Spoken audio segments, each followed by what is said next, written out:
देश में इन दिनों उपवास राजनीति का हथकंडा बन गया है। उपवास भारतीय संस्कृति से जुड़ा हुआ है और ये मानव की देह और आत्मा शुद्धि में महत्वपूर्ण भूमिका निभाता आया है। भारत में उपवास के बल पर ही महात्मा गांधी ने अंग्रेजों के पैर उखाड़े तो पूर्व प्रधानमंत्री लाल बहादुर शास्त्री ने चीन भारत युद्ध के समय देश की जनता से एक दिन के उपवास का आह्वान किया था। लेकिन अब राजनीतिक पार्टियां उपवास को चुनावी हथकंडे के रूप में इस्तेमाल करती है। कांग्रेस ने 2 अप्रैल को उपवास किया तो उसके जवाब में अब बीजेपी विपक्ष पर संसद न चलने देने का आरोप लगाते हुए उपवास पर जा रही है। हमने जो बात की है वो ये है कि ये जो आखिर लोकसभा न चलने देना और उसके कारण से जो जनता के इश्यूज आने वाले थे उन सारे इश्यूओं को आपने खत्म कर दिया। इसके कारण से प्रधानमंत्री स्वयं उपवास कर रहे हैं। बीजेपी के सांसद उपवास पर बैठेंगे। बीजेपी के इस ऐलान के बाद कांग्रेस इसे ढकोसला करार दे रही है। खुद प्रधानमंत्री मोदी उपवास पर बैठेंगे। कांग्रेस ने बीजेपी के इस कदम को कांग्रेस की नकल बताया है। मुझे लग रहा है कि भारतीय जनता पार्टी और उनके नेता अब रास्ता भटक चुके हैं। एक तरफ तो हिंसा को रोकने में नाकाम रहे, विपक्ष को आरोपी बनाते रहे, सारा दोष कांग्रेस पर डालते रहे। हम लोगों ने अहिंसा के लिए, सामाजिक एकता के लिए उपवास रखा। अब देखा देखी भाजपा के नेता भी उस काम को कर रहे हैं और बहाना ले रहे हैं पार्लियामेंट का। पार्लियामेंट में नो कॉन्फिडेंस मोशन उनके पूर्व एलआई लेकर आए। उपवास आत्मिक और दैहिक शांति के लिए होता है, लेकिन बदलती राजनीति और वोट की लालसा में राजनीतिक पार्टियां उपवास को उपहास का विषय बना रही है। ये सरासर जनता की भावनाओं के साथ खिलवाड़ है, जो कि भारतीय राजनीति में दशकों से होता चला आ रहा है। देश की सत्ता के मठाधीशों को अगर उपवास करना है तो राजनीति में स्वच्छता का उपवास करें, ताकि देश में केवल ढोंग की राजनीति ना हो, बल्कि अवाम के हक और हुकूक की बात हो। ब्यूरो रिपोर्ट, जन टीवी न्यूज।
खास खबर में हम बात करेंगे उपवास पर गर्माती सियासत। क्या वास्तव में उपवास किया जा रहा है या फिर उपवास का प्रेम राजनीतिक दलों में क्यों उपज रहा है, यह सबसे बड़ा सवाल है। यो तो हम बात करें उपवास की, तो उपवास भारत की राजनीति में ही नहीं, आजादी से पहले भी मुल्क को आजाद कराने में बड़ा रोल रहा है। उपवास जब किया जाता था तो अंग्रेज हुकूमत के पसीने आते थे कि हिंदुस्तान के लोग सत्याग्रह के रास्ते पे हैं, उपवास कर रहे हैं। और हम आपको बता दें कि आजादी के बाद भी उपवास का वो महत्व रहा है। जब देश के प्रधानमंत्री लाल बहादुर शास्त्री जय जवान जय किसान कह करके उन्होंने देश से आह्वान किया कि एक दिन का आप उपवास करिए, तो वो एक बड़ी ताकत थी, ताकत के लिए उपवास। लेकिन आज के राजनीतिक दल पता नहीं कौन सी ताकत के लिए, कौन से आत्मशुद्धि के लिए उपवास कर रहे हैं। हमारे साथ इस मुद्दे को लेकर के हम चर्चा करेंगे। हमारे साथ वरिष्ठ पत्रकार और विश्लेषक महेश शर्मा साहब हमारे साथ हैं। कांग्रेस राजस्थान प्रदेश कांग्रेस के जनरल सेक्रेटरी ज्योति खंडेलवाल जी हमारे साथ में हैं।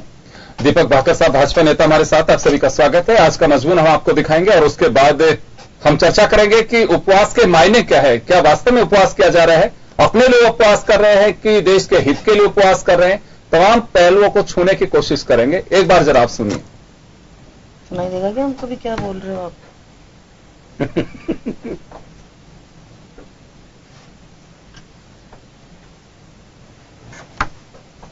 हथकंडा बन गया है।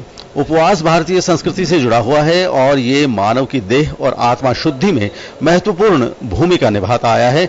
भारत में उपवास के बल पर ही महात्मा गांधी ने अंग्रेजों के पैर उखाड़े तो पूर्व प्रधानमंत्री लाल बहादुर शास्त्री ने चीन भारत युद्ध के समय देश की जनता से एक दिन के उपवास का आह्वान किया था। लेकिन अब राजनीतिक पार्टियां उपवास को चुनावी हथकंडे के रूप में इस्तेमाल करती है।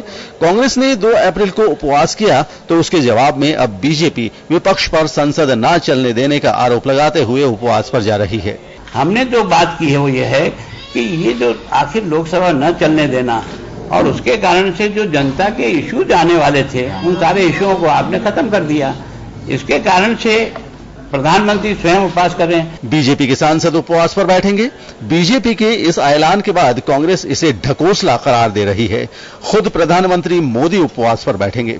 कांग्रेस ने बीजेपी के इस कदम को कांग्रेस की नकल बताया है। मुझे लग रहा है कि भारतीय जनता पार्टी और उनके नेता अब रास्ता भटक चुके हैं। एक तरफ तो हिंसा को रोकने में नाकाम रहे, विपक्ष को आरोपी बनाते रहे, सारा दोष कांग्रेस पर डालते रहे। हम लोगों ने अहिंसा के लिए, सामाजिक एकता के लिए उपवास रखा। अब देखा देखी भाजपा के नेता भी उस काम को कर रहे हैं और बहाना ले रहे हैं पार्लियामेंट का। पार्लियामेंट में नो कॉन्फिडेंस मोशन उनके पूर्व एलआई लेकर आए। उपवास आत्मिक और दैहिक शांति के लिए होता है, लेकिन बदलती राजनीति और वोट की लालसा में राजनीतिक पार्टियां उपवास को उपहास का विषय बना रही है। ये सरासर जनता की भावनाओं के साथ खिलवाड़ है जो कि भारतीय राजनीति में दशकों से होता चला आ रहा है। देश की सत्ता के मठाधीशों को अगर उपवास करना है तो राजनीति में स्वच्छता का उपवास करें, ताकि देश में केवल ढोंग की राजनीति ना हो बल्कि अवाम के हक और हुकूक की बात हो। ब्यूरो रिपोर्ट, जन टीवी न्यूज।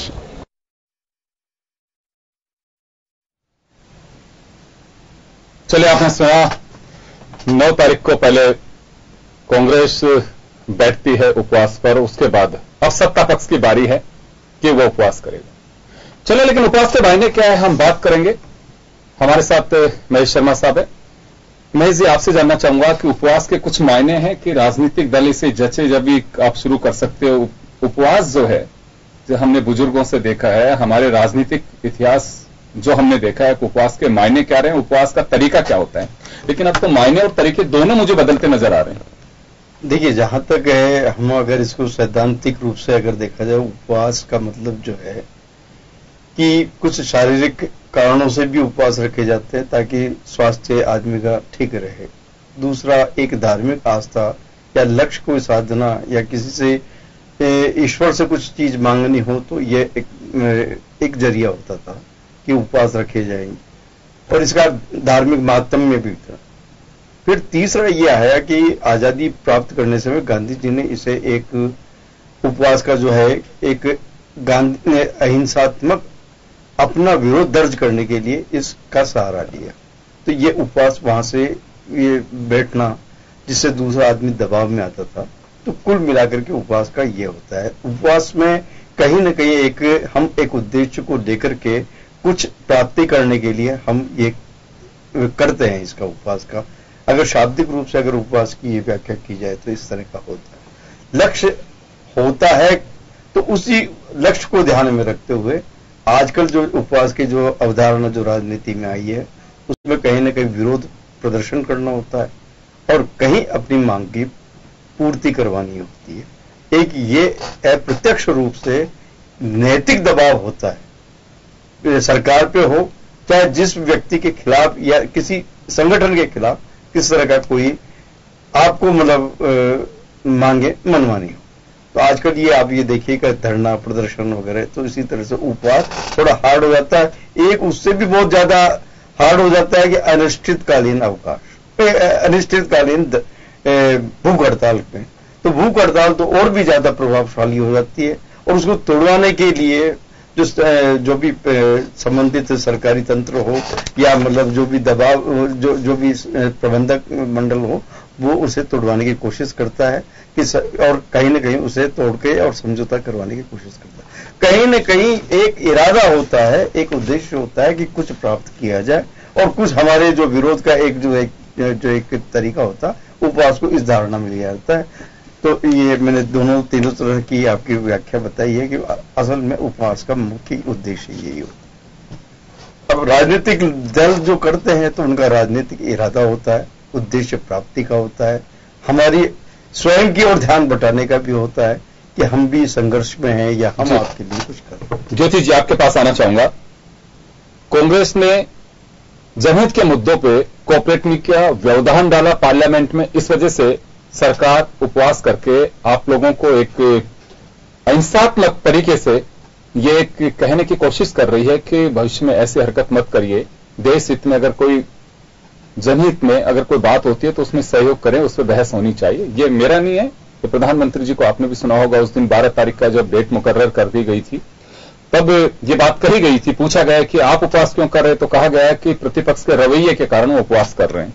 पहली मर्तबा मुझे जहां तक अनुभव है, शायद कोई सत्ता पक्ष से या प्रधानमंत्री पहली बार उपवास पे बैठ रहे हैं। योगेंद्र जी, बड़ा हास्यपद सा नहीं लगता है आपको कि संसद में जिस दल का पूर्ण बहुमत हो, बल्कि हम कहें स्ट्रॉन्ग बहुमत हो, वो दल विपक्ष पर आरोप लगाए कि आपने सदन को चलने नहीं दिया, और वो भी हम यूं कहें कि आज की स्थिति में कांग्रेस तो एक कमजोर विपक्ष के रूप में संसद में है। कमजोर इसमें नहीं कि हम मुद्दे नहीं उठा रहे, संख्या बल में कमजोर के उसमें मुद्दे पर वहां पर है। और इससे भी ज्यादा मुझे लगता है कि शायद बीजेपी जो बार बार कहती है वो अपनी उस भावना से ही नहीं उभर पा रही है। उन्हें लंबे समय तक विपक्ष में रहे हैं और विपक्ष में रहने की ही उनकी आदत भी बन चुकी है। सत्ता पक्ष, देखिए ये डेमोक्रेसी है, सत्ता को पक्ष को काम करना होता है, अपनी जिम्मेदारियां पूरी करनी होती हैं, और विपक्ष उनके कामकाज की आलोचना कर सकता है, उसमें कमियां निकाल सकता है, उसमें जनता के हित में विरोध प्रदर्शित कर सकता है, अनशन कर सकता है, धरना, विरोध प्रदर्शन, रैलियां, ये सब विपक्ष कर सकता है। लेकिन बड़ा आश्चर्य होता है यहाँ पर कि सत्ताधारी दल बीजेपी अपनी जिम्मेदारियों से बच करने के लिए जनता के बीच में उपवास के माध्यम से एक ऐसा संदेश देना जिसका कोई औचित्य नहीं है। अगर आप संसद की भी पूरी कार्रवाई अगर देखेंगे, एक स्ट्रॉन्ग बहुमत का दल, और वहां पर जब अविश्वास प्रस्ताव पे चर्चा करने की बात आती है तो कमजोर पड़ जाता है, उस पर चर्चा करने को तैयार नहीं होता। किस बात का डर है? क्या उसे इस बात का डर है कि उसी के जो घटक दल है वो कहीं उस पर प्रहार न कर दे सदन में आकर के? इसलिए उन्होंने बचने की कोशिश की। जिस तरह से नीरव मोदी, मेहुल चौकसी के जो कांड, जो बैंकों में लूट का जो हुआ और सरकार पे जो जिम्मेदारी बनी कि कैसे तो ये कांड हुए और कैसे वो देश से बाहर चले गए, इन सवालों से बचने के लिए आप देखेंगे अन्ना द्रमुक दल के द्वारा वहां पर हंगामा करवाया गया। और आप कोई इंसिडेंट तो बताइए जब कांग्रेस ने, हमने तो बार बार सदन में, मैं यूं कहूंगी पिछले 8 वर्षों में अगर सबसे खराब कोई बजट सत्र रहा हो जिसमें चर्चा न हो पाई हो तो वो इस सत्र, ये बीजेपी की सरकार का ये बजट सत्र रहा है। और ऐसे में आप केवल विपक्ष पे आरोप लगा करके सदन को चलाने की जिम्मेदारी भी उन पर टाल दें और आप अपनी जिम्मेदारी को ना निभाएं। और हम यूं कहें कि जो जनहित के काम आपको वहां पर करने थे उन्हें आप खुद ना करने दें और फिर आरोप विपक्ष पे लगाएं तो बड़ी हास्यास्पद सी स्थिति लगती है। बल्कि मुझे तो लगता है कहीं ना कहीं ये प्रधानमंत्री जी का हताशा से भरा निर्णय है।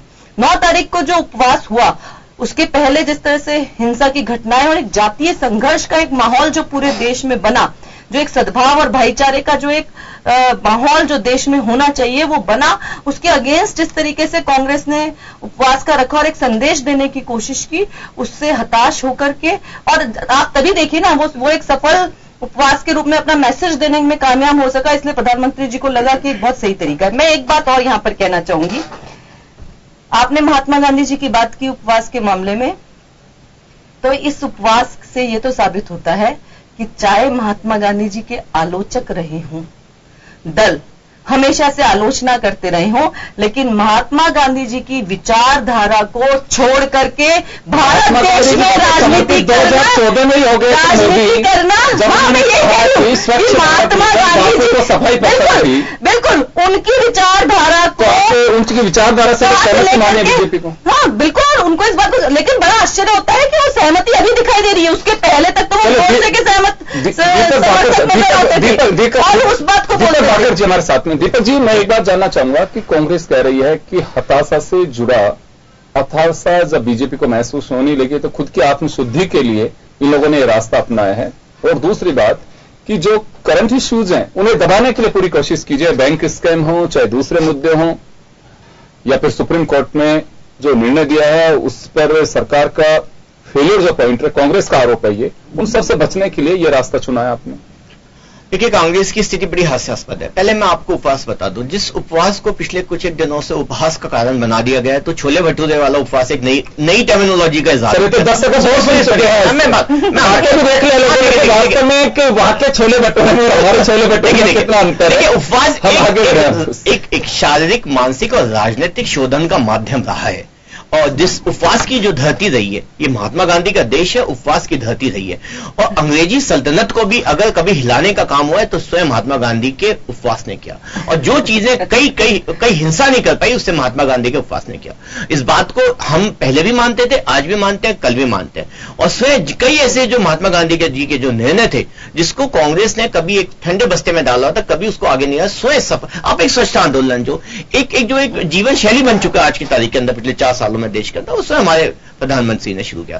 तो गांधी जी को अगर सच्ची श्रद्धांजलि देने का काम किया तो स्वयं हमारी सरकार ने किया, हमारी पार्टी ने किया। तो गांधी कोई कांग्रेस की बपौती नहीं है।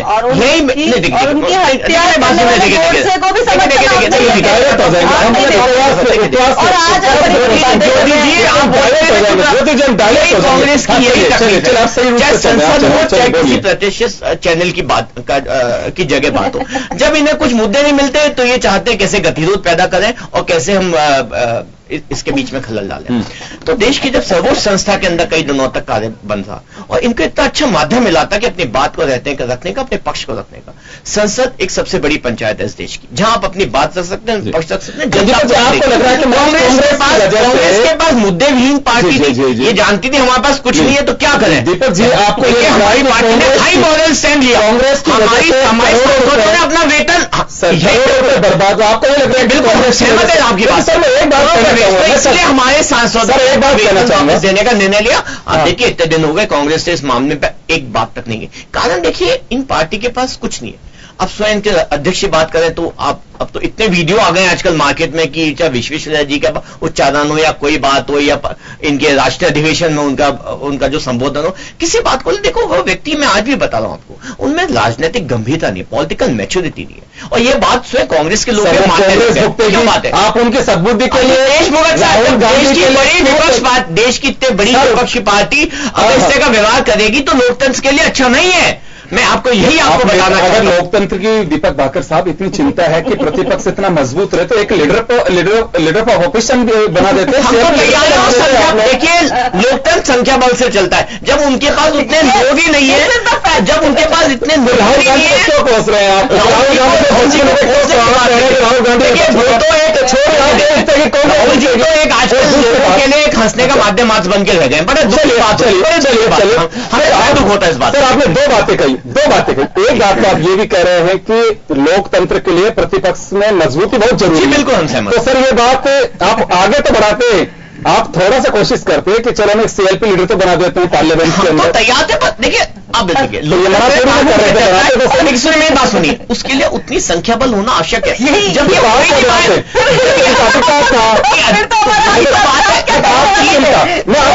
सम्मत नहीं, कानून सम्मत नहीं है,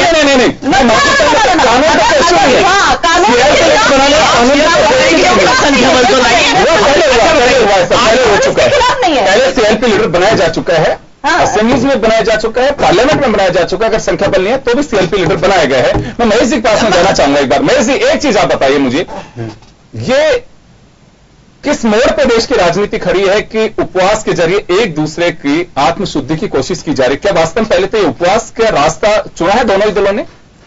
देखिए, जहां तक है कि अभी तक अब अगर आप ये देखिए कि आखिर मुद्दा क्या हुआ था, मुद्दा यही हो रहा था कि राज्यसभा और आपके लोकसभा दोनों नहीं चल पाए। और आप ये आश्चर्य करेंगे कि सिर्फ पूरा कार्यकाल में ये जो सेकंड चरण था बजट का, इसमें सिर्फ क्या कहते हैं 10 घंटे काम हुआ। टोटल 45 घंटे काम हुआ है। अगर पहले और दूसरे को जोड़ा है तो उसमें सब में बाकी हंगामे शोर शराबे में चला गया। कि निश्चित रूप से ये देश के लिए, लोकतंत्र के लिए बात ठीक नहीं है कि संसद, आम आदमी चाहता है कि मेरी समस्याओं का निदान हो, या मेरी रक्षा के लिए कोई कानून बन रहा हो, या देश की समस्याओं के लिए जो एक ज्वलंत समस्या हो उसके समाधान के लिए जरूरी है कि ये जो देश की बड़ी पंचायतें हैं वो बैठे और हमारा सोल्यूशन निकालें और हमारे बारे में कुछ हित में, जनहित के कोई कार्यों का करें। लेकिन अफसोस ये रहा कि इस बार पूरे 21 दिन चलने के बाद में भी पूरा किसी पे कोई बातचीत नहीं हो पाई है। और प्रश्नकाल भी बहुत कम हुए हैं। प्रश्नों में भी बहुत से, लोकसभा में टोटल जो कार्रवाई चली है मात्र 23% उसमें काम हुआ है और राज्यसभा में 28% हुआ है। तो मुझे लगता है बड़ी गंभीर बात है। ये वास्तव में लोकतंत्र के लिए बहुत बड़ा गंभीर चुनौती है कि आप फिर इनकी, देखिए संविधान जो है लोकतंत्र में सबसे बड़ा पवित्र मंदिर माना जाता है। लेकिन महेश जी, मेरा सवाल यह है कि क्या वास्तव में जो दोनों पार्टियां चुन रही हैं उपवास का रास्ता, क्या उपवास का रास्ता यही है जो बीजेपी और कांग्रेस अभी कर रही है? ये वहां बैठ करके समाधान इनको निकालना चाहिए था। सत्र की समाप्ति पे आप ये देखिएगा किस तरह से उस समय सारे मंत्री जो लोग नारे लगाते हुए उसके फेरे कर रहे हैं, लोकसभा के ये कर रहे हैं, आम्बेडकर जी की मूर्ति के पास जाकर के धरना दे रहे हैं। उसी तरह से फिर बाद में कांग्रेस ने मतलब आपके 9 तारीख को मतलब जो धरना दिया, अब ये 12 तारीख को कल जो है वो धरना दिया जा रहा है। सबसे बड़ी बात है क्या ये विवाद, जो मुद्दे जो आप सड़क पर लेके आ रहे हैं, ये मुद्दे उस दौरान संसद की कार्रवाई चलते दौरान नहीं सुलझाए जा सकते थे, किया जा सकता था, लेकिन नहीं कर पाए क्योंकि एक कहीं ना कहीं उस समय स्थितियां बड़ी विचित्र चल रही थी देश के सामने। एक के बाद एक बैंक घोटाले सामने आ रहे थे। दूसरा यह है कि इतना बड़ा आंदोलन छिड़ गया आरक्षण को, जो दलितों का आरक्षण को, जो SC/ST के जो फैसला जो सुप्रीम कोर्ट में लिया उसमें कहा, तो उसको लेकर के एक पूरे देश भर में हिंसक आंदोलन भी हुआ। तीसरा ये जो जिस तरह का जो आपके जो भ्रष्टाचार को विरोधी विधेयक लाने वाले थे उस पर चर्चा तक नहीं हो पाई, सबसे बड़ा ये बात है। और दूसरा ये है कि जो एक आम हर राज्य की समस्या जो चल रही थी उनके ध्यान बटाने की कोशिश लगातार संसद के सामने, चाहे विपक्ष हो चाहे विपक्ष हो, उसके सामने चुनौती। लेकिन मैं इतना से जानना चाह रहा हूं कि जो तरीका अपना है बीजेपी ने और कांग्रेस ने, क्या वास्तव में उपवास की डेफिनेशन यही है? बार बार क्यों उपवास आता है मेरे मुंह से पता नहीं है। उपवास की डेफिनेशन यही है कि आपके उपवास का तरीका क्या होता है? महात्मा गांधी हो चाहे लाल बहादुर शास्त्री हो, उनका उपवास का तरीका तो मुझे लगता है ये नहीं था कि आप इतने बजे से बैठेंगे इतने बजे वाइंड अप कर देंगे। हाँ, अब ये इसके बाद इसकी कार्रवाई के बाद में जिस तरह से ये जो हो रहा है, तो ये चुनावी वर्ष, इस चुनावी वर्ष में आपको मालूम है कि राज्यों में चुनाव होने जा रहे हैं, और दूसरा कि अगले साल जो है लोकसभा चुनाव है, इसमें अपने जातिगत समीकरणों को भुनाने के लिए जिस तरह से है, एक दूसरे की गलतियां बताने के लिए कि सब संसद में और लोकतंत्र में इनकी आस्था नहीं है, हमारी आस्था है, हमारी तरफ देखिए, हमारी तरफ देखिए, इनकी वजह से संसद नहीं चल पाई, जिसे कि आत्मग्लानि की, एक दूसरे के ऊपर मतलब आरोप प्रत्यारोप करना और स्वयं को स्वच्छ बताना, ये एक और आम लोगों को अपनी तरफ आकर्षित करने की ये कोशिशें हैं हो रही है। और जबकि ये प्रायश्चित ये नहीं होना चाहिए था, प्रायश्चित हो सकता तो एक दिन हंगामा हो जाता, 2 दिन हो जाता, तीसरे दिन मतलब इनको करना चाहिए था, मतलब समाधान निकालना चाहिए। तो देश के हित के लिए बहुत जरूरी भी है। और उपवास जो कर रहे हैं, मुझे तो खेद यह होता है कि जिस तरह से उपवास जिसके निमित्त होना चाहिए उसके निमित्त तो उपवास हो नहीं रहा है, बल्कि उनको मतलब वोटों की राजनीति, जातीय समीकरण को साधने की कोशिश है। दलितों के कोई अत्याचार की बात कर रहा है, कोई क्या किस तरह की बात कर रहा है, और सामाजिक सामंजस्य बिगाड़ कौन रहे हैं? कोई राजनीति, आम आदमी तो बिगाड़ नहीं रहा है, राजनीतिक दलों की और इनकी प्रॉक्सी से ही सब कुछ हो रहा है ये आज की तारीख में। तो इनको आत्मविश्लेषण स्वयं अपने आप को करना चाहिए था कि क्या देश के जो सामने मौजूदा हालात हैं वो किस रूप में जा रहे हैं, उसको किस तरह से हम सुधार सकते हैं, या हम सिर्फ वोटों को ही लक्ष्य में ध्यान में रख करके ये उपवास कर रहे हैं। आज ये इस जो उपवास की जो धारणा है और उसके पीछे एक शुद्ध मतलब जो उद्देश्य है उससे हम भटक रहे हैं। चलिए, उपवास और सियासत जिस तरह से देश में हम देख रहे हैं, लेकिन यहां एक बड़ा सवाल है कि पार्लियामेंट में जो पोजीशन हुई है उसके खिलाफ तो भाजपा कर रही है, और कांग्रेस ने जो उपवास किया उसकी वजह रही है कि देश में हालात ठीक नहीं है, सरकार को जवाबदेही इस पे माननी चाहिए और तय करनी चाहिए, पार्लियामेंट के सेशन को वापस बुलाया जाना चाहिए। लेकिन आखिर जिम्मेदारी किसकी थी पार्लियामेंट चलाने की, उसको लेकर के चर्चा करेंगे छोटे से ब्रेक के बाद।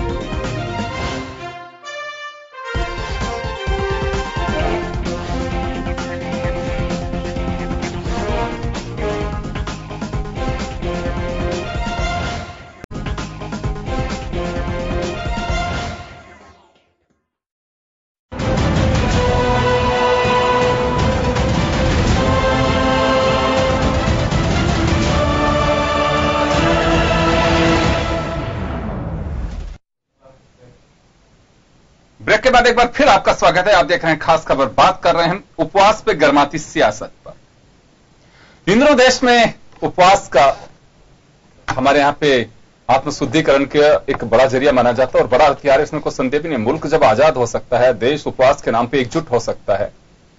उस क्रांति का नाम उपवास के रूप में हम ले सकते हैं कि जब चाइना से हम युद्ध लड़ रहे थे तो पूरी ताकत के साथ में जय जवान जय किसान के साथ का नारा जब दिया गया और एक दिन का उपवास रखा गया। लेकिन अभी का जो उपवास है, सह और मात का उपवास कहूंगा मैं। ज्योति जी, आपके पास आना चाहूंगा। ये जो वजह रही ये पार्लियामेंट से शुरू हुई है। पार्लियामेंट में क्या वास्तव में कोई ऐसा सॉल्यूशन हो सकता था कि जिसके जरिए ना आज आपको उपवास करना पड़ता? उपवास करते तो देश के हालात पे करते कि हमें एक दिन का उपवास करना चाहिए, और उपवास तो मुल्क की उस क्रांति का नाम है, उस संदेश का नाम है जो वास्तव में आजादी से पहले और आजादी के बाद बिना किसी पार्टी बाजी के जब लाल बहादुर शास्त्री ने कॉल किया उपवास का, तो मुझे लगता है ना अटल बिहारी वाजपेयी का कोई कमेंट था, ना किसी और का कमेंट था, और सारे लोग एकजुट होकर के खड़े हो गए थे। हम ऐसे उपवास का दौर हमने क्यों नहीं देखा? मैं देखिए कहना चाहूंगी कि अभी दीपक जी ने बात की कि लोकतंत्र में संख्या बल इंपॉर्टेंट होता है। आपने सीएलपी रिजल्ट मजबूत प्रतिपक्ष की संख्या बल नहीं था। एक दल जिसका संख्या बल प्रतिपक्ष का नेता बनाने का नहीं है, और एक दल जो प्रचंड बहुमत के साथ सत्ता में है और फिर भी अगर सदन नहीं चला पा रहा, तो सत्ता पक्ष सदन न चलाने की अपनी जिम्मेदारी से कैसे बच सकता है?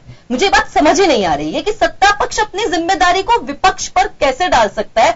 ये तो खुद इतने लंबे समय तक विपक्ष में रहे हैं, निश्चित रूप से विपक्ष में रहते हुए इन्होंने हंगामे किए हैं, निश्चित रूप से इन्होंने सदन को अवरोधित करने की कोशिश बार बार की है, और मुझे लगता है कि शायद ये उसी प्रणाली से, मैंने जैसे भी पहले कहा कि वो उसी प्रणाली पे काम करने के शायद आदी भी हो चुके हैं। मुझे बड़ा आश्चर्य होता है कि आप सदन के खत्म होने के बाद बोलते हैं कि हमारे सांसद वेतन नहीं लेंगे, या हम सदन नहीं चला इसके लिए एक दिन उपवास रखेंगे, और इससे उस बात का मुआवजा हो जाएगा जो 23 दिन जो सदन में जनता के हितों के बारे में चर्चा होनी चाहिए थी, जो जनता को जो लाभ मिलता, जो वहां पर जो निर्णय होते, उनको एक कंपनसेट कर सकते हैं इस चीज से। अरे भाई, सदन आप आप सत्ता में हो, मैं मानती हूं लोकतंत्र में आप दोनों पार्टियों को बार बार कटघरे में खड़ा करते हैं, लेकिन लोकतंत्र में ही सत्ता पक्ष की जिम्मेदारी भी तय है और विपक्ष की अपनी अलग काम है। तो जब सत्ता पक्ष अगर अपनी जिम्मेदारी को सदन के चलाने में नहीं लेगा, और देखिए बहुत स्पष्ट कारण नजर आते हैं कि क्यों नहीं चलने दिया गया। बैंक घोटालों पे कोई जवाब नहीं था इनके पास अविश्वास प्रस्ताव पे चर्चा करने का एक डर था जिसको वो सदन में नहीं करना चाहते थे, इसलिए अन्ना द्रमुक दल द्वारा बार बार हंगामा करवाया गया। आप बताइए तो सही, कांग्रेस ने इस दिन सदन को नहीं चलने दिया, हंगामा करती रही पूरे दिन। लोकसभा अध्यक्ष स्पीकर जो है वो उनको शांत करते रहे, लेकिन उन्होंने नहीं चलने दिया। आप बार बार ये कह रहे हैं कि कांग्रेस ने, लेकिन आप युवाओं, दलितों, बेरोजगारों, महिलाओं, किसानों के मुद्दे पर वहां पे चर्चा नहीं करना चाहते थे, भटकाना चाहते थे। एक नाराजगी युवाओं की थी, जिस तरह से न्यायपालिका में उठापटक चल रही है, जिस तरीके से एक तरह से कहें कि प्रधानमंत्री जी की असक्षमता इस उपवास से जाहिर होती है। उनका राजनीतिक नियंत्रण नहीं रहा है अपने दलों पर, वो जाहिर होता है जिसको उपवास के माध्यम से केवल डाइवर्ट। मेरा एक छोटा सा सवाल है कि देखिए, बात सही है कि फ्लोर मैनेजमेंट और हाउस चलाने का जिम्मा सरकार का पहले है, वो तो सबको मिलकर के चलाना चाहिए, लेकिन हाउस को चलाने की जिम्मेदारी सत्ता पक्ष की होती है, वो चाहे असेंबली हो चाहे पार्लियामेंट हो। आप लोगों को सहयोग करना, अपोजिशन है वो सहयोग करता है, दोनों मिलकर के चलाते हैं, क्यों लोकतंत्र का मंदिर है ये। हम घर में अगर दीपक जलाना जरूरी होता है, अगर किसी के मंदिर है, तो लोकतंत्र में उस सिस्टम को चलाना भी बहुत जरूरी है। मैं 2016 का वाक्य बताऊंगा। 92 आवर्स पार्लियामेंट बाधित रही, 144 करोड़ रुपए का खर्चा आया, 144 करोड़ रुपए, जिसमें 138 करोड़ रुपए तो मात्र इस बात के हैं कि जो खर्चा हुआ है पार्लियामेंट को, 6 करोड़ रुपए भत्ते हैं माननीय सांसदों के। चिंता मुझे लगता है कि एक आम इंसान को होनी चाहिए, देश के एक नागरिक को होनी चाहिए। तो पार्लियामेंट में बैठने वाले जो सांसद महोदय हैं हमारे, सरकार चलाने वाले लोग हों चाहे प्रतिपक्ष के लोग हों, उनको इतनी चिंता नहीं है। महज उपवास करने से, उपवास तो सहम हाथ का खेल में हमें साफ दिखाई देता है कि आपने उपवास किया, इन्होंने उपवास कर दिया, तो उपवास से कोई सोल्यूशन नहीं है। हम भविष्य का मुझे रास्ता नहीं दिखाई दे रहा है कि अभी भी आप लोगों का ऐसा कोई डायलॉग हो जाएगा उपवास के बाद में कि जिसकी वजह से हम ये कह सकें कि हाँ बिल्कुल भविष्य तो कम से कम एक साफ सुथरा निकलेगा, कि अच्छी पहल करेंगे। मुझे तो वो रास्ते भी बंद होते दिखाई दे रहे हैं। मैं बिल्कुल योगेंद्र जी आपकी बात से पूरी तरीके से सहमत हूं, जो बात आप कहना चाह रहे हैं।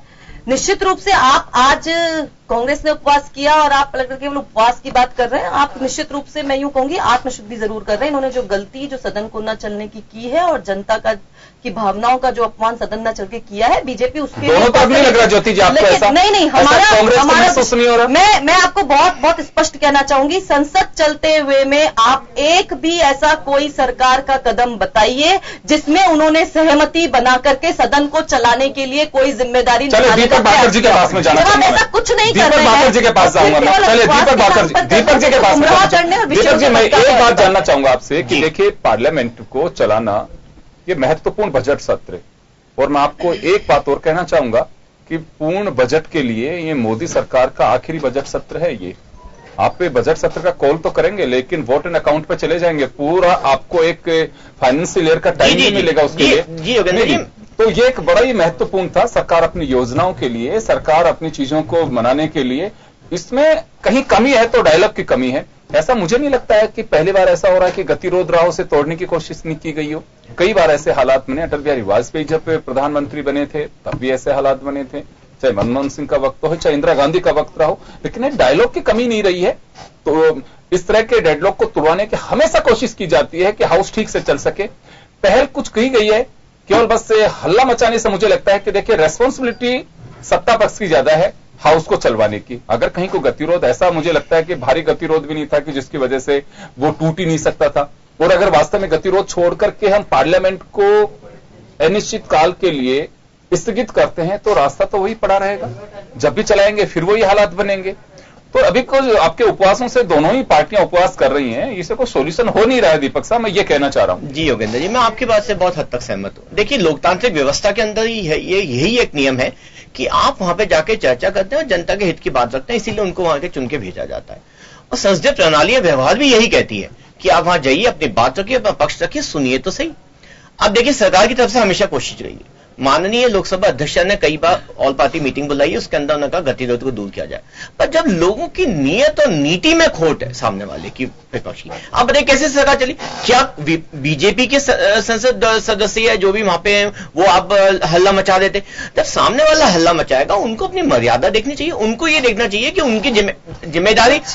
लेकिन आप गलत बोल रहे हैं। आपने कितना गलत बोला, मैं चुप। आपने कितना गलत बोला कि आपका मौका जो चीज आपका मौका या बोलिए ना, आप लोग यही समस्या इनके साथ संसद में आती है, यही समस्या यही समस्या आती है। ये अपनी बातें कह लेते हैं, सुनी मैंने, इन्होंने इतने आरोप लगाए, मैंने चुपचाप सुने, क्योंकि विधानसभा में आने पे अब सुनिए तो सही, ये सुनने की आदत डालिए। विपक्ष में बहुत सालों तक रहना है, विपक्ष में सदियों, आपको सदियां काटी है, सुनने की आदत आ गई है। देखिए यही बात है जो मैं आपको बताना चाहता हूँ, यही हकीकत सामने आ रही है।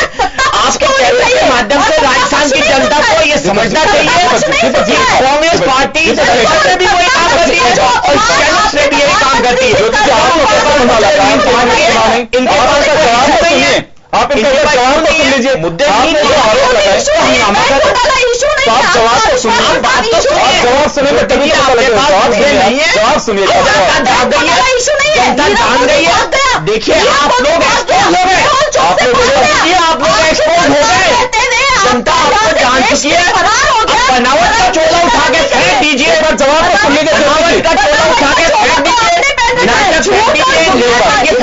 जो मुझे एक बार इनका आप देखिए, आप लोग बहुत छला 70 सालों से कांग्रेस है, लोग समझ गए कि आप लोगों ने सिर्फ नाटक किया, नौटंकी किया, लोगों को बेवकूफ बनाने का काम करते रहे, उसमें जनता लोगों में राजनीतिक चेतना आ गई है, आगे बैठा हुए नहीं आएंगे। आपको पूरी बात करने का मौका मिला है, आप इनकी बात तो सुनिए। जब आप बोल रही थी बीच में बिल्कुल नहीं बोल रहे, आपके पास सारा मैं आपके पास में वापस आऊंगा। एक बार इनकी बात तो पूरी सुनिए। आपने जो कहा पूरे एकदम बैठ करके शालीनता के साथ सुन रहे हैं, आप भी जरा एक बार सुनिए तो सही। एक बार बोलिए दीपक जी, आप सुनिए, मैं आपके पास आऊंगा वापस। देखिए कांग्रेस के साथ शालीनता और मर्यादा की तो उम्मीद करना बड़ी बेमानी सी बात होती है, लेकिन फिर भी चैनल पे तो कर लीजिए कम से कम आपस में एक दूसरे से आप लोग। हमें तो मैं कहना उम्मीद करना बेमानी, जो लोग संसद में नहीं ऐसा कर सकते तो यहाँ क्या करेंगे? क्या कोई बात नहीं, सुनिए जहां तक मैं आपको कहता, देखिए जिस बात का ये बार बार आरोप लगा रहे ज्योति जी, तो ज्योति जी मैं आपको ध्यान देना चाहता हूं कि लोकतंत्र में जो अपनी संसद है उसमें 2 सदन है। आपके नेता, आप बार बार हवाला दे रहे हैं कि हमारे नेता प्रतिपक्ष नहीं है या विपक्ष के नेता नहीं है, लोकसभा में नहीं है, राज्यसभा में तो है, वहां क्यों हंगामा किया गया? अगर इसी बात को मुद्दा बना के आप बात करें कि हमारे पास नेता विहीन है, ठीक है, ये बात सही है, आप नेता विहीन है, लेकिन फिर भी ये किस संख्या के नेता विहीन है? नहीं कही ये बात, नहीं बोलिए कि हमारा नेता विहीन है, नेता विहीन मैं बता रहा हूँ आपको, मैं बोल रहा हूँ, लेकिन मैं बात करूँ लोकतंत्र के नेता की बात करूंगा, विपक्ष के नेता प्रतिपक्ष के नेता की। विपक्ष का नेता इनके पास लोकसभा में नहीं है, जिसका बार बार इन्होंने हवाला दिया, वो डिफेंस मैकेनिज्म में लेके आए। राज्यसभा में तो इनके पास नेता प्रतिपक्ष है, वहां क्यों इन लोगों ने गतिरोध पैदा किया? तो एक बात तो इनकी यहीं खत्म हो जाती है कि सिर्फ बनावटी नाटक है, नौटंकी है, लोगों को छलने और दिखावा मात्र बात चल रहा है, एक बनावट बनी हुई है। दूसरी बात जहां तक आती है चर्चा की, आप बताइए चर्चा का समय अलॉट होता है? जब बिजनेस कमेटी अगर डिसाइड करती है बैठ करके कि कल तो उसमें प्रतिपक्ष के लोग होते हैं, वो शामिल होते हैं, टाइम अलॉटमेंट होता है, हर चीज। देखिए संसदीय प्रणाली और व्यवहार में हर चीज एक टाइमलाइन से सेट है और उसका पालन करना तो इनको सोचना चाहिए। ठीक है, मैं मानता हूं कि सदन के नेता का कर्तव्य रहता है कि सदन को सुचारू रूप से चलाने के लिए वो गतिरोध को खत्म करने के लिए पहल की जाती है। माननीय लोकसभा अध्यक्ष द्वारा या राज्यसभा के चेयरमैन द्वारा हमेशा पहल की जाती है। उनके आते लोग कई बातों की कमेटी का, इन्होंने मीटिंग का बायकॉट करता, जब भी बिजनेस एडवाइजरी कमेटी की जो बैठक होती है उसमें जब भी चर्चा होती है कि आगे बिजनेस का कैसे होंगे, पर उस बात की अनुपालना करने के लिए इनके जो भी इनके सदस्य होते हैं उनको अपने नेता की बात सुननी चाहिए, समझनी चाहिए। पर उनको एक बार इशारे हो जाते हैं कि आप आज संसद को नहीं चलने देना हमें, क्योंकि ये जानते हैं कि जब चर्चा होगी, हमने हमेशा कहा चर्चा कराइए ना आप, पर चर्चा कराते समय ये क्यों भाग जाते हैं बताइए? चर्चा में ये भागते क्यों हैं? क्योंकि ये जानते हैं चर्चा करेंगे, जनता इनकी असलियत जानेगी, ये लोग एक्सपोज हो जाएंगे कि जब जिस चीज में ताप ही नहीं है सर, दम ही नहीं है, गर्मी नहीं है, जिस इशू के अंदर नॉन इशू को इशू बनाने की असफल कोशिश की जाती है। आप पूरी बात कर रहे हैं। मैं एक बात जानना चाहूंगा, आपने कहा कि इनकी गतिरोध की वजह से पार्लियामेंट देखिए, मैं एक चीज और बताना चाहूंगा आपको, आपकी सारी चीजों को पता है कि बीएससी के अंदर मिलकर के बनाते हैं, अपोजिशन के भी होते हैं, सत्ता पक्ष के भी होते हैं, लेकिन पार्लियामेंट या असेंबली चलाने के लिए स्पीकर जो होते हैं उनको बहुत बड़ा अधिकार होता है। जो गतिरोध करता है उन्हें बाहर भी निकाला जा सकता है अगर वास्तव में हमें अंतिम हथियार होता है। वो एक क्यों नहीं अपना सकते, क्यों नहीं अपना सकते? देखिए, देश के ऐसा लेकिन वो एक अच्छी बात नहीं है। देश का हित ज्यादा जरूरी है कि आप परवाह करना ज्यादा उचित समझते। चले, मैं महेश जी के पास में जाना चाहूंगा, मैं आपसे जवाब महेश जी के बाद आपके पास जा रहा हूं। मूल्यों और जो मूल्यों परंपरा है, अब मूल्यों का पतन हो गया, अब मूल्यों का निर्माण बता रहा हूं, मूल्यों का पतन नहीं हुआ। मूल्यों परंपराओं में आता है, ये भी एक तरीका होता है, लेकिन एक अंतिम अस्त्र के ऊपर इस्तेमाल किया जाए तो ज्यादा उचित है। मेरा ऐसा व्यक्तिगत जब संसद के अंदर देखिए, अब विपक्ष के अगर देखिए विपक्ष के 50 है, 50 के 50 सदस्य अगर ऐसा करेंगे हंगामा, तो क्या उनको मार्शल द्वारा उठा करके बाहर फेंक देना, मेरा व्यक्तिगत मानना है कि ये ज्यादा उचित नहीं रहेगा। ये मेरा व्यक्तिगत मानना। चलिए महेश जी, आपके पास में आना चाहूंगा, ये क्या लगता है आपको कि एक नूरा कुश्ती कहें इसको, कि वास्तव में कुछ इसमें उपवास के पीछे हकीकत है कुछ? पार्लियामेंट में वास्तव में अगर सत्ता पक्ष आए, या सत्ता पक्ष को छोड़िए, वह स्पीकर पे आप प्रेशर नहीं डाल सकते। यूं तो सारे प्रेशर आजकल किसी से छिपे नहीं है कि स्पीकर कठपुतले बनकर के रह गए हैं, जो साफ दिखाई देता है। हो सकता है उनका विशेष अधिकार है और कहें कि ऐसे भाषाओं का प्रयोग नहीं करना चाहिए, लेकिन देश जानता है, बहुत अच्छे से जानने लग गया कि आप उस माहौल से बाहर नहीं आ पा रहे हैं। बड़ा दुर्भाग्य कहूंगा मैं तो ये कि स्पीकर अपने राइट्स का प्रयोग नहीं कर पा रहे। उसको चलाने की जिम्मेदारी आपकी भी है, आपको चलाना चाहिए। आपके बहुत टैक्स दिए हुए हैं, आपको इतने मार्शल्स की फौज दे करके रखते हैं। अगर आपको लगता है कि मुझे हाउस चलाना है और जो न्यूसेंस वैल्यूज हैं उनको बाहर कर सकते हैं, आप बाहर करिए। देखिए, कहीं ना कहीं ये जो हमारी जो संसदीय जो संस्थाएं हैं और ये जो जिस तरह का जो एक दौर से हम जो गुजर रहे हैं, उसमें जो संसद के नेता हो, चाहे विधानसभा के जो नेता हो, सरकार से गवर्न हो एक प्रतिशत, जबकि इनको एक उनसे भी बड़ा दर्जा होता है। सबसे बड़ा आसन जो है जिसको बोलते हैं सर्वोपरि होता है, सर्वोपरि और उसका एहसास कराया भी है, उसका एहसास हुआ है। जब उन पर नियुक्तियां ही अगर राजनीतिक उसको अप्लाइज करने के लिए दी जाएगी तो क्या करेंगे? स्थितियां तो सरकार आज जो भी कोई भी किसी भी राजनीतिक दल की सरकार बने, वो कोशिश ये करती है कि एक न एक कठपुतलियां हमारी यहाँ बैठी रहें और जिस तरह से हम चाहेंगे वैसे नचवाएं। अब होने लग गया, पहले ऐसा नहीं होता था। ये पहले होता था कि वो मतलब आउट ऑफ अपना जो इंप्रेशन से मतलब क्या होता ना, सरकार को नियंत्रित और विपक्ष को भी नियंत्रित करते। अब लेकिन अब वो बात नहीं रही है। स्थिति ये हो गई है कि जब ये ऐसी जब चीजें आती है तो न केवल आसन ही बल्कि सत्ता और विपक्ष की तालमेल भी होती है। एक दूसरे से का मतलब क्या होता है ना, इस तरह से कि आप ये इशू कराएंगे, आप ये करवाएंगे, यानी कि तो इस तरह से मतलब ये बिल्कुल इस तरह से नूरा कुश्ती चलती रहती है। स्थिति ये होती है कि आम जो आदमी की जो समस्या है उसको मतलब तिरोहित कर दिया जाता है और ले दे करके जो होता है वो सिर्फ हंगामे के रूप में आता है। आज ये बताइए कि हंगामे आप एक समय था जब आजादी के कुछ डेकेड्स तक तो मतलब ये व्यवस्था ठीक थी, आदमी की नया देश बनाता, नए संविधान बन रहे थे, नए नीति बन रही थी, नए निर्माण हो रहा था, सब कुछ हो रहा था उस दौरान के, तो अच्छे होते रहे। समय के अनुसार जितना उनको टाइम देना चाहिए उससे भी अधिक टाइम देते थे उस समय के राजनीतिक। लेकिन अब ये धीरे धीरे ह्रास हो गया और ह्रास होता होता स्थिति होगी, हंगामों की स्थिति आ गई। हंगामा सर्वोपरि हो गया है और हंगामे के पीछे जो है जिस तरह से पर्दे के पीछे जो खेल होते हैं सत्ता और विपक्ष के मिलके जिस तरह से, और ये है कि आसन भी लपेटे में। ऐसा तो नहीं लगता आपको कि मुद्दों से ध्यान डाइवर्ट करने के लिए कई बार तो प्लान किए जाते इस तरह के हंगामे? ये है, बिल्कुल है। इसमें तो आप ये देखिए कि जिस समय विधानसभा की ये आपके जो संसद चल रही थी उस दौरान क्या ये मालूम नहीं था कि इतना बड़ा घोटाले हुए थे। बैंक एक के बाद एक बैंक घोटाले सामने आ रहे थे और ये भी सब आ रही थी कि जो दलित और जो सांप्रदायिक दंगे भी हो रहे थे और आपके दलित और ये टकराव की स्थितियां बन रही थी। तो इन मुद्दों से ध्यान डाइवर्ट कर आम व्यक्ति का उसकी तरफ मतलब हटा करके शोर शराबे भी चलते रहते। तो ये देख रहे कि हमारे जो नीति नियंता है वो किस रूप में मतलब क्या है कि इस चीज को हर बड़ी बड़ी गंभीरतम विषयों को जो चुनौतियां हैं देश के सामने उनकी तरफ से बेरुख होकर के और उनका कंसंट्रेशन सिर्फ मतदाता के से मत खींचने या अपनी तरफ रुझान करवाने के लिए ही एक प्रेरित होता है। अब इस उपवास में एकदम उसी उपवास को जो मुद्दे वहां डिस्कशन करने चाहिए थे संसद में बैठ के, उनके अतिरिक्त उससे बाहर निकल करके आप उपवास करने याद कर रहे हैं, तो ये आम आदमी के को ये मालूम नहीं होता है कि ये राजनीतिक ढोंग भी हो रहे हैं, चाहे वो सत्ता पक्ष हो चाहे विपक्ष हो।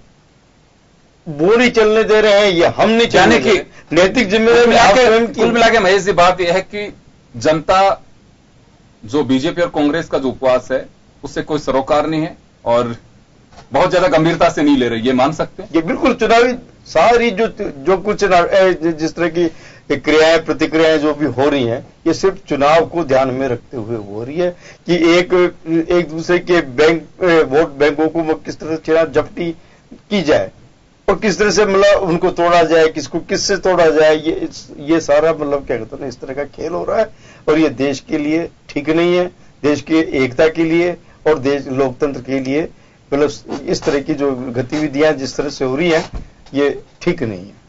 चलिए ज्योति जी, देखिए क्योंकि उपवास का जो तरीका, उपवास कैसे करना है, क्यों करना है, कौन सी डेट है, ये आपके ऊपर से के स्तर पे तय हुई है, तो मुझे लगता है कि कार्यकर्ताओं का बहुत ज्यादा सरोकार नहीं है और पार्टियां, बात सही है कि पार्टी निर्देशों से बंधी होती है, पार्टी आलाकमान जैसे आदेश देते हैं, मैक्सिमम राजनीतिक दलों में वही सब कुछ करना होता, आप उससे बाहर नहीं जा सकते। इस वजह से मैं ये तो आपसे नहीं पूछूंगा कि उपवास की आवश्यकता क्यों पड़ी, क्यों कर रहे हैं, ऊपर से जैसे निर्देश थे आप लोगों ने उसे फॉलो किया, बात ठीक है, लेकिन वास्तव में जिस गांधी जी की अभी बात कर रहे थे हम कि चलिए हमें यही खुशी है कि कम से कम बीजेपी गांधी को फॉलो तो करने लगी, आप लोग तो शुरू से कर रहे हैं। आप गांधी जी के अहिंसा के सिद्धांत को, गांधी जी का सत्याग्रह, गांधी जी के उपवास को, सब चीजों को जब फॉलो करते हैं तो उपवास का डेफिनेशन तरीके से पढ़ करके भी हमें उपवास को उसी अंदाज में करना चाहिए। देखिए, निश्चित रूप से जो उपवास था वो एक सांकेतिक उपवास था जिसमें जो हिंसा हुई, जो सांकेतिक धरने प्रदर्शन तो होते हैं लेकिन उपवास सांकेतिक नहीं होते हैं। ऐसे तो हम रोज करते हैं, घर से लंच ब्रेकफास्ट करके आते हैं, 4 घंटे बाद आकर के ऑफिस में लंच करते हैं, ये तुम्हारा रोज उपवास होता है।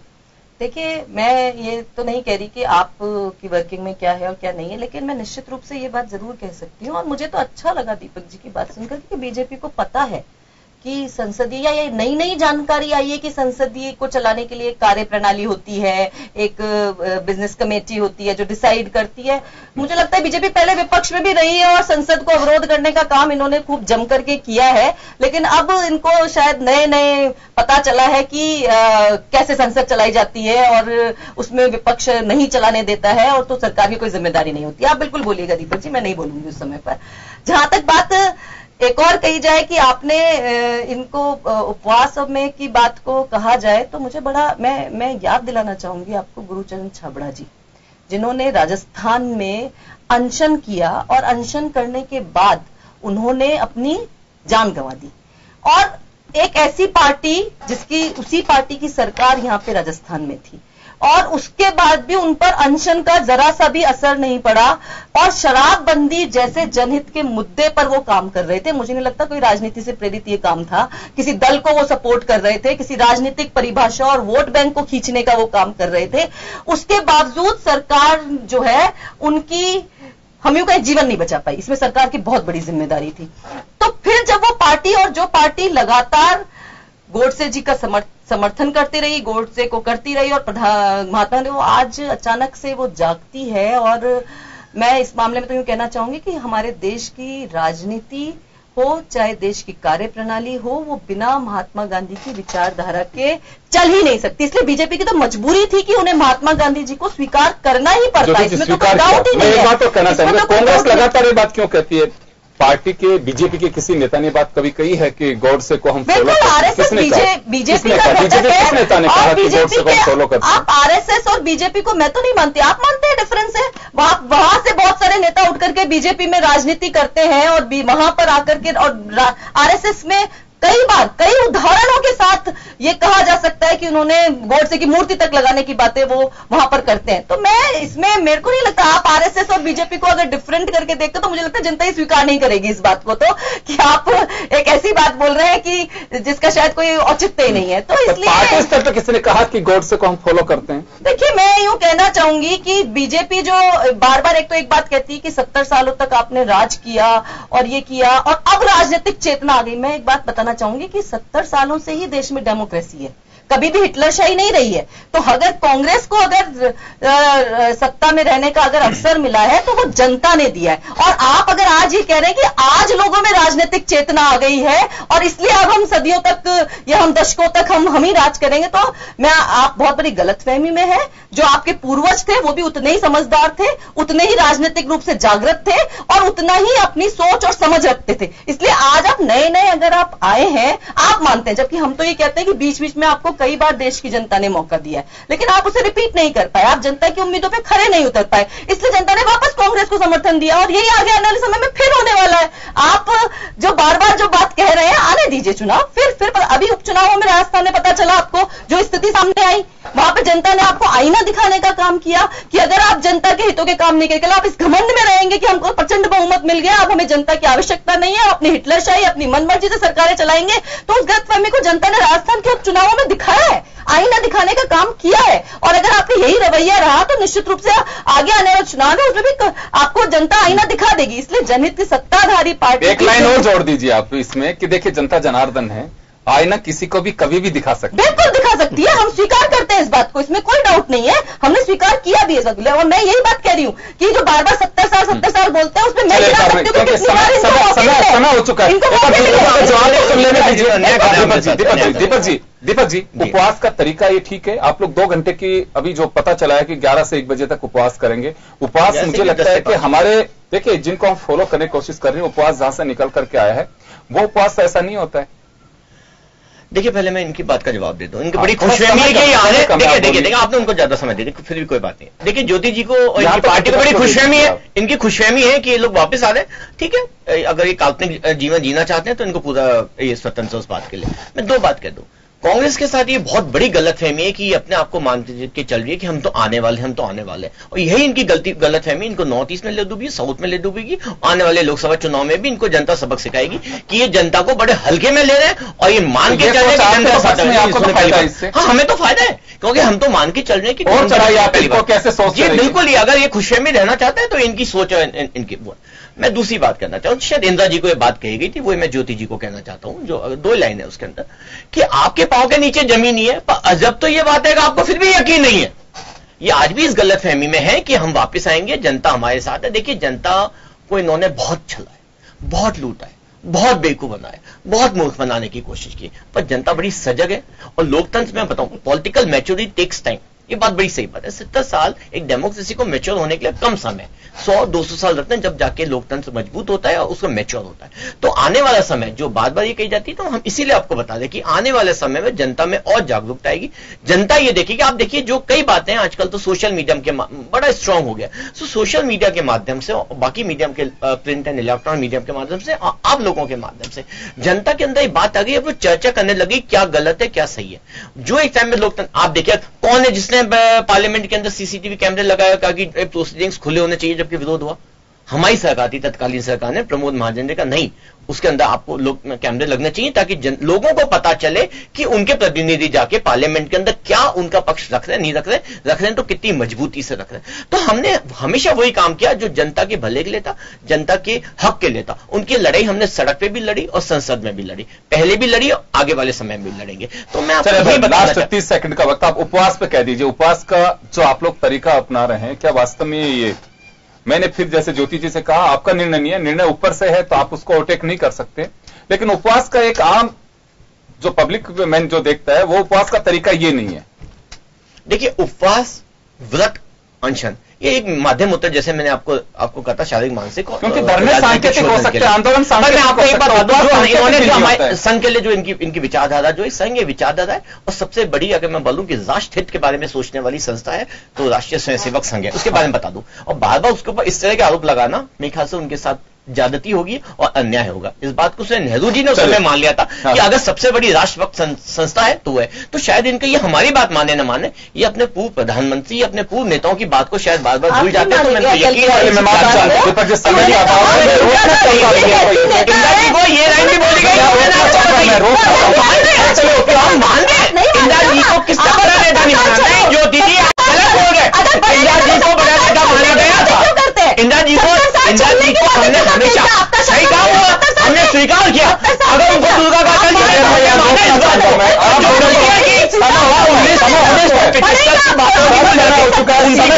उन्होंने लोकतंत्र को कुठाराघात किया, जनता का अन्याय किया। सियासत इसी तरह से गरमाती रहेगी, लेकिन देश यूं ही चलेगा। दोनों ही राजनीतिक दलों को वास्तव में जिस सैद्धांतिक रूप से उपवास को अपना है, एक दूसरे की नैतिकता की जिम्मेदारी का एहसास कराने के लिए, मन की शुद्धि के लिए, शांति के लिए, तो मुझे लगता है कि ये हम थोड़ा भ्रम पाल करके चल रहे हैं। उपवास की डेफिनेशन तो ये नहीं है। वास्तव में अगर महात्मा गांधी को फॉलो करना है उपवास के लिए, जिन्होंने देश की आजादी में बड़ा रोल अदा किया है, उस उपवास की मैं बात कर रहा हूं, तो उपवास का तरीका और जरिया ये नहीं है। ठीक से उसी तरीके से करना चाहिए। और क्या वास्तव में इसकी आवश्यकता पड़ी? ये गतिरोध तो पहले भी तोड़ा जा सकता था, लेकिन मुझे लगता है कि दोनों तरफ से कोई पहल ऐसी नहीं की गई कि जिसकी वजह से हम इस उपवास की सियासत पे चर्चा करने से बच सकते थे। बहुत बहुत शुक्रिया आप सभी का, और खास खबर में बस इतना ही। दीजिए इजाजत, नमस्कार।